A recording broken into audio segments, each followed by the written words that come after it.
loo xamante ne ñu bëri moom lañ doon xaar si moom maanaam ñu ko déglu woon en 2016 bu muy dem lu mu tudd si référendum boo xamante ne mars 2016 la woon ba muy expliquer pour nit ñi ñu voté waaw. woote waaw si boobu référendum mu ngi koy expliquer te lu mu fa waxoon dafa leeroon nañ mooy que lu ma def nii dama changé ba pare verrouiller constitution bi ba ngeen xamante ne man suma 7 ans yu ma def sax benn mandat lañ koy jàpp bu may def bii di ñëw bu fekkente ne fal ngeen ba muy ñaareel ba kon ma jeexal loolu la waxoon fii ay ñoñom wax ko tam askan wi te tam loolu la wax bitim réew dem si yenn place journaliste yi yeneen journaliste nasaraan yi mu wax leen ko donc gisuma loo xamante ne lu changé xëy na si biir diggante bi nag lu bëri xew na fi si biir 4 ans yi parce que nit ñi di entretenir maanaam dafa war a dem defi 3e mandat ñu ko njëkkoon wax waru ko def mu wàññi leen si gouvernement bi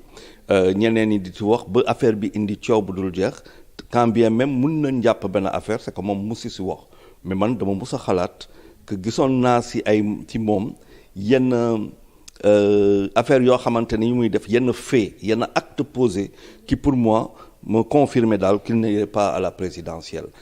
donc ñëpp peut-être pas ñëpp ñu bokkoon kaam am na ñu bëri yoo xamante ne la déception est grande on peut les comprendre mais encore que lu ñu mënul comprendre si ñoom mooy que qu'est-ce que c'est que la parole donnée d'un président de la République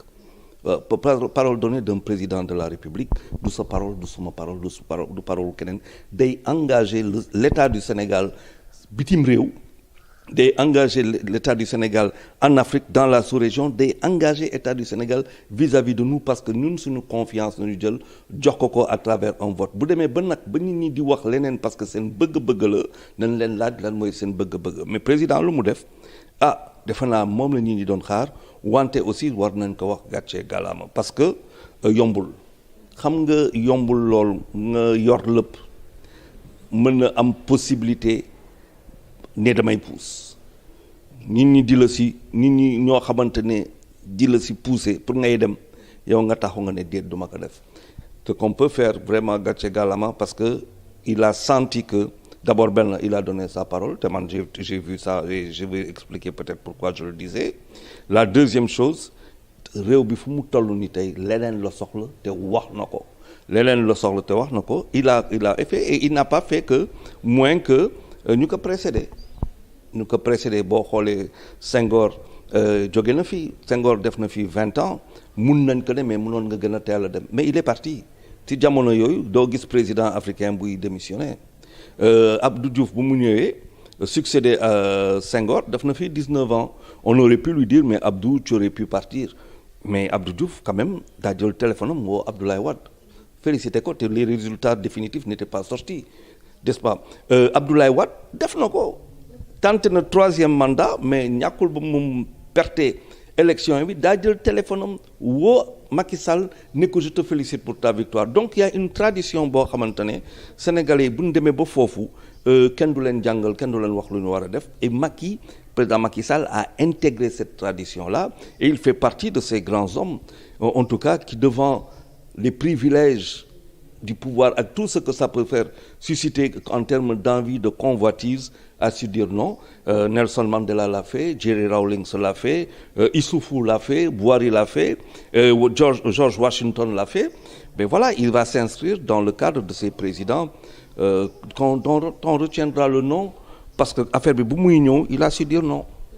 mais jàppoon ne daf ko yéex a wax le fait que mu yéex a déclaré ne du bokk ci élection yi. alors réew bi dafa nekk ci benn situation bu doy waar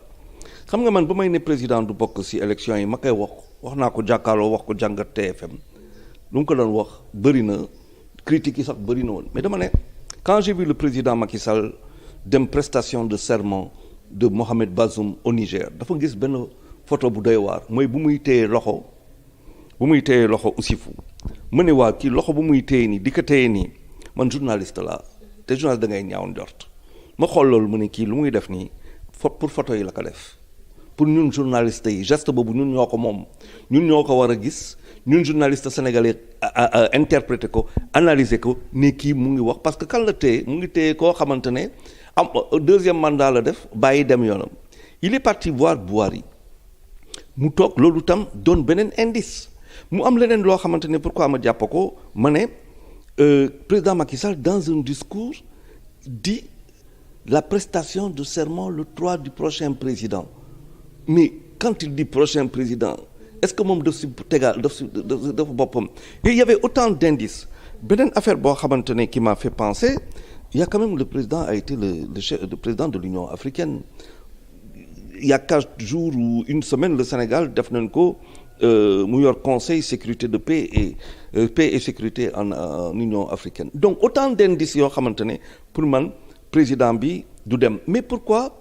cette question am solo 2019 31 2019 quand Babacar Fall de RFM lui a posé la question il aurait pu wax nit ñi mais j'en profite d'ailleurs pour wax que c'est mon dernier mandat mun na ko wax bi jeex mais dañ dem ci réew bi après président ak loo mun ci doon président suñu Afrique te moom won na ko te am na benn image bu doy waar xaw ma est-ce que yéen bàyyi ngeen ci xel président day subir ay pression ci biir pression ba am na pression du ma wax sax pression nit ñi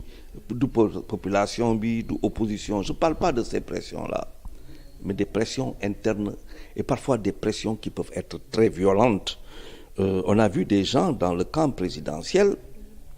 mais wax ay affaires yoo xamante noonu bu ñu doon opposition lañ ne woon dañ leen di tëjoon da lay woon rek pression bi lu mu exercer mais pour voir la pression que le président de la République avait mais il suffit de regarder bu muy wax man fàtteloo en tout cas je n'ai jamais vu président de la République Macky Sall bu muy wax télévision ba tey di téye mouchoir di fomp kanam bi et kooku ce sont des micro-éléments yoo xamante ne day ñëw dugg ci benn prise de parole mooy traduire la nervosité maanaam nit ki situation stress bu muy dund loolu mooy maanaam booy comme man spécialité boobu dama kaa def di ko jàngale mooy nit booy wax ak nit boo dee yaa ngi xool bëtam yaa ngi xool geste yi yaa ngi xool lu mu toggee di nga gis am na loo xamante ne ay micro éléments yu koy trahir président bi tey di fomp man dem naa ba ne sax mais président wax na lu bëri mais est-ce que lu mu war a wax sénégalais yi teg na ko ci texte bi est-ce que ragalul sax téye ko mu bañ a senn xaar ba mu koy wax ñëw yokk ko bett ñëpp mais kan la bett est-ce que dafa bett sénégalais yi wala dafa bett ay nitam donc da lay won pression boo xamante ne mu ngi woon ci biir beneen affaire bi mooy que la situation dafa dem ba un moment ñu am benn type de rapport de force boo xamante ne rapport de force boobu nag il y avait 2 choses parce que le président de la République c'est aussi c'est l'incarnation de la première c'est une institution la première institution qui est incarnée bu demee ba mu sentir que il y a une certaine pression boo xamante ne mu ngi exercer wu mais que par ailleurs il y a une autre pression qui est encore beaucoup plus violente et qui à la limite s'exerce sur l'État à ce moment-là il y a un rapport de force qui naît et dans ce rapport de force qui naît c'est ce qui malheureusement moo indi coow bu bëri bi et au-delà coow bu bëri bi moo indi loo xamante ne moom le Sénégal di dund depuis 2 ans et le président en a pris conscience def lu ñu war a def ci moom il aurait pu le dire plus tôt wax na que ay ministre bu ko waxoon xëy na nit ñi duñu liggéey mais je suis désolé bu defoon tam 31 troisième mandat ba gagné ko sax à la limite kon du muy def 2029 ñooñu ñu fay liggéey duñu xanaa da ngay dangaat pour ne damay tànn non donc il fallait tout simplement et ça le reproche qu'on peut lui faire effectivement c'est que depuis 2019 c'était son dernier mandat wax ko Sénégalais yi liggéey ci mais il faut qu'on comprenne aussi quelque chose quoi moi je n'attends pas xaaruma ci président de la République mu parfait parce que nit bu parfait moom c'est difficile chaque fois dañ koy imposer nit ñi mais nit bu parfait man gisaguma ko n'est-ce pas nit laa wax donc je n'attends pas du président de la République qu'il soit parfait